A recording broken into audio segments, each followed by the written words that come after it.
Agora, eu queria perguntar, voltando um pouco na questão do trauma, sobre o que o Vinícius comentou sobre o esquecimento.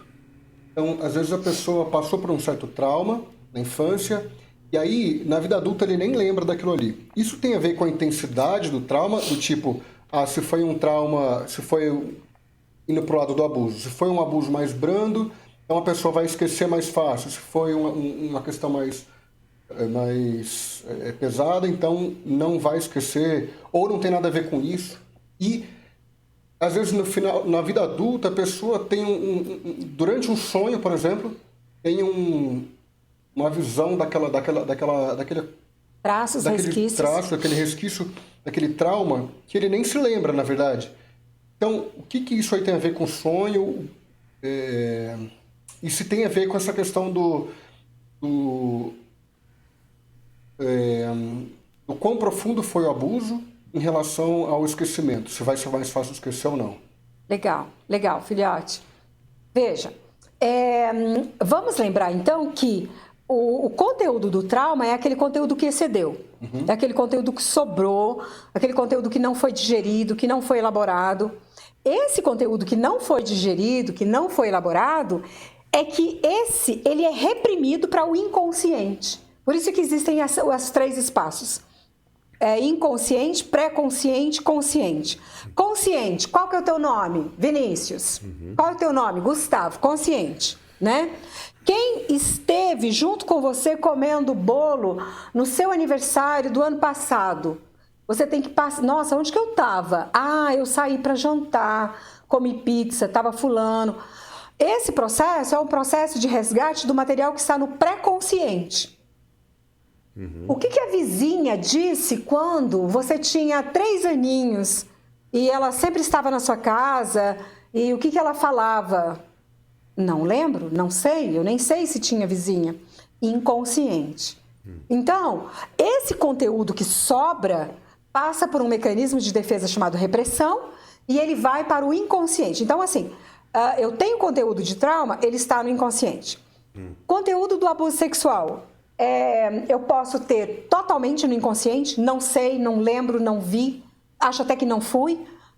Ou existem lembranças, poucas lembranças, eu lembro de alguma coisa assim. Uma coisa nós sabemos, no trauma do abuso sexual, a lembrança total nunca se tem.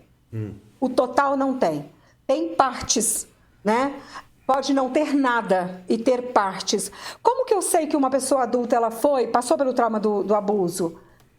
Em função das progressões traumáticas, em função do comportamento dela, daquilo que ficou cravado nela, das feridas. Eu encontro isso através do comportamento, das feridas. Isso é comportamento de alguém que teve um trauma pesado. Mesmo que a pessoa não lembre. Mesmo que a pessoa não lembre. Agora, às vezes a pessoa ela não lembra nada, mas você trouxe a ideia do sonho, né? O que é um sonho? Um sonho são resquícios do dia. A jabuticabeira que você olhou e estava carregada de jabuticabas. O carro que passou e você viu. O cachorro que latiu. A Lois Lane estava latindo aqui ainda há pouco, a cachorra do Gustavo. Mas conteúdos do inconsciente. Então, é uma soma de resquícios do dia. Isso para Freud, tá? Com resquícios do dia mais inconsciente. Que material é esse do inconsciente? É o material que foi reprimido, é material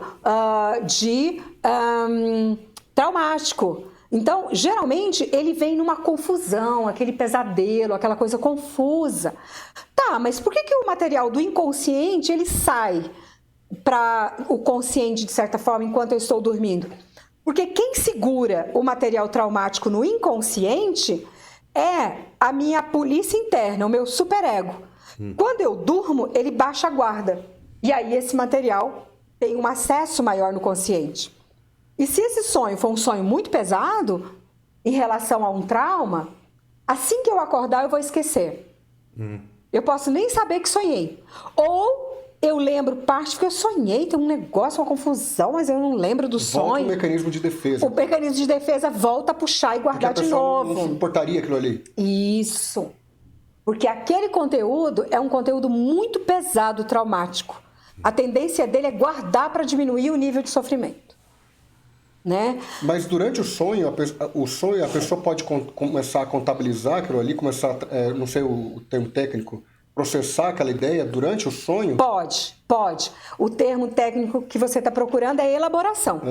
Quando que eu pego esse conteúdo excedente, traumático, e consigo digerir? É quando eu elaboro. O que é elaborar? É compreender, colocar cada coisa no seu lugar, ok? Então, o sonho, ele também tem essa função de tentar limpar a caixinha da sujeira. Vamos pensar assim, tá? Agora, no inconsciente não tem só conteúdo traumático. No inconsciente tem também aquilo que eu não preciso. Se eu fosse lembrar de tudo, desde do 6º mês de gravidez da minha mãe, que é o período que meus órgãos dos sentidos estão prontos, meu cérebro está pronto. Nesse momento é o momento que nasce o que a gente chama de mente. Se eu guardar tudo, eu vou ficar doida. Então tem conteúdo que está lá também, que é porque eu não preciso dele, né? Mas o que eu preciso fazer para eu ter saúde psíquica? Organizar o meu inconsciente. Dar conta dos meus conteúdos traumáticos. Isso como? Em terapia. Mas, como você colocou, filho, o sonho, ele tem um pouco dessa função. Fazer isso por nós enquanto estamos dormindo. Vamos trocar isso em miúdos? Eu tenho um bebê de 4 semanas e ele mama. E aí eu dou churrasco para ele comer. O que vai acontecer? Esse churrasco vai ficar parado no estômago, não vai digerir, porque ele não tem condições, não tem enzimas para digerir.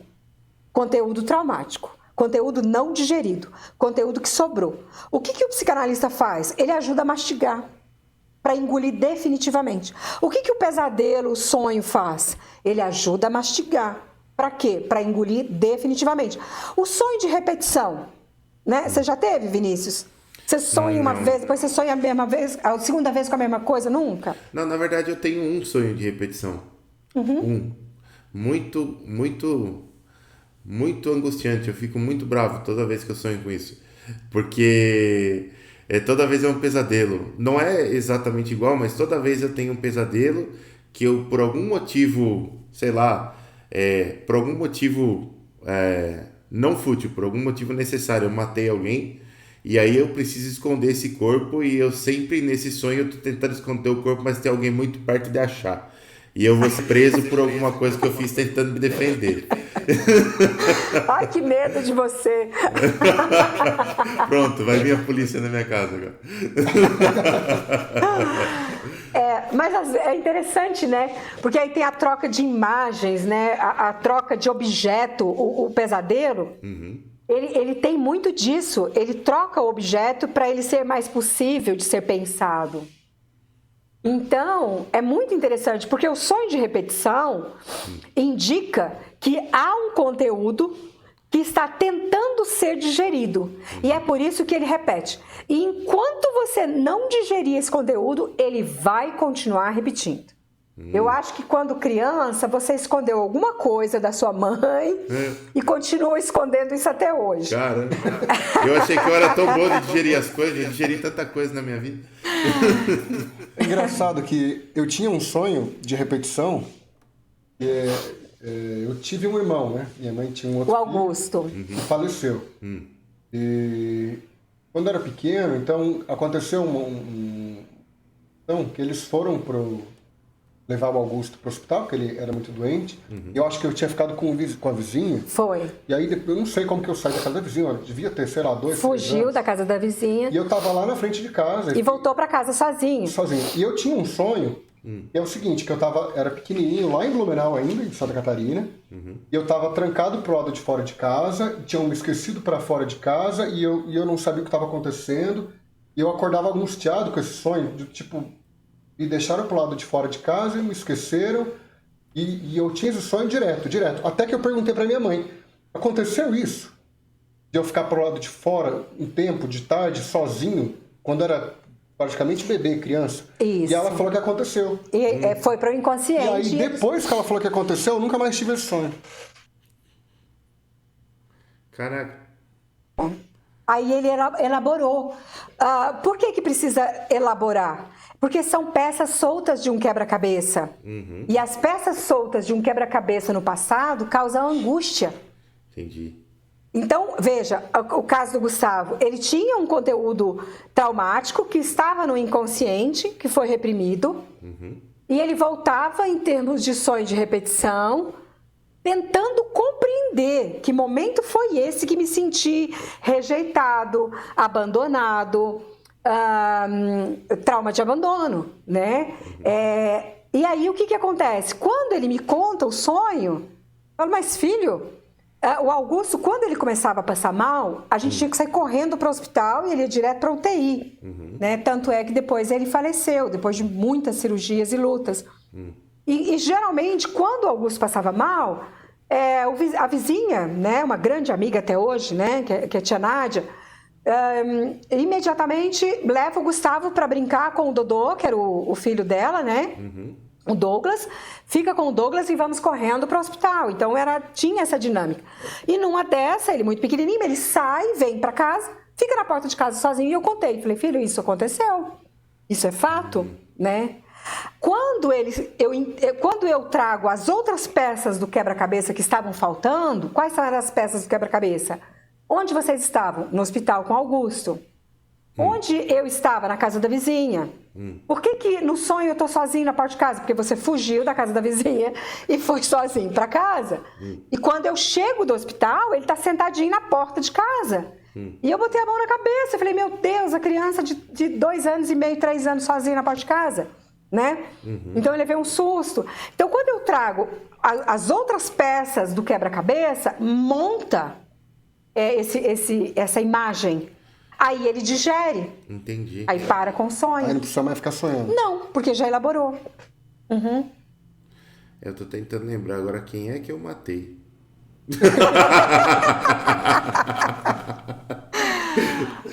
Ai, na sua casa tinha animais, galinha com pintinhos? Não Você tinha colocou nem... algum pintinho no congelador da galinha? Não tinha nem cachorro. Enterrou no quintal? Eu tinha quando eu era pequeno, engraçado isso, porque quando eu era pequeno eu tinha a mania de guardar as coisas. Mas guardar. Você guardou o cachorrinho Não, debaixo da terra. Não. Eu sei, minha mãe conta umas histórias que quando eu era pequeno, a gente tinha uns vasos de barro grandes assim na sala, e era aquele vaso que tem aquela boca bem fininha, depois ele tem um bojo grande assim, que é só para enfeitar, né? Sim. E meu pai chegava do serviço, tirava o sapato, e eu pegava a meia dele e ia guardar, então eu guardava dentro do vaso. E aí um dia meu pai foi pegar meia para trabalhar e não tinha meia. Ele perguntou pra minha mãe, você não lavou minhas meias? Ela falou, não tinha meia para lavar. Aí, um dia acharam um vaso cheio de meia suja. Mas, sei lá. Quem sabe essa é a explicação para o seu sonho de repetição? Outra coisa que eu fiz, essa foi mais perigosa. Eu tinha mania de guardar as coisas. Eu já guardei a chave de casa dentro da geladeira e foi um perereca para achar a chave de casa. Eu acho que você ainda tem mania de guardar as coisas. Tem um cadáver para ser guardado até hoje. Tem alguma coisa aí. E teve uma vez que minha mãe deu bobeira com um tubo de álcool e eu guardei dentro do forno da cozinha. Mas graças a Deus estava apagado. Ninguém acendeu. Eu guardava, falava pra mamãe, vou guardar. Instinto assassino. Álcool no forno. Álcool no forno, é o melhor lugar do mundo pra guardar. Eu disse que eu tava com medo de você. Aí eu já estava captando que tinha algo estranho aí. Não tá, esse cara não deve bater muito bem.